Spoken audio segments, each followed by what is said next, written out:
Hey, Cup of the Word, we are on Psalm 64 to round out the week.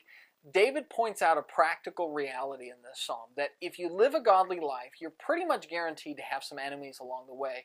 And David's enemies were not always soldiers on the battlefield who fought him with sword and bow. Some of the enemies that David fought used a different weapon, and those enemies are the ones he's going to talk about in this psalm.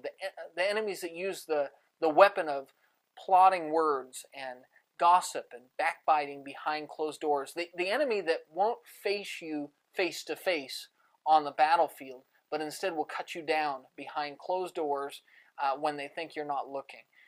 What do you do when you know there are those that hate you, and you know that there are those that say wicked things about you that are not true, and yet you never get a chance to defend yourself because they never have the bravery to do it to your face? What do you do in such a circumstance where there's no opportunity to confront it, and yet you know it's there?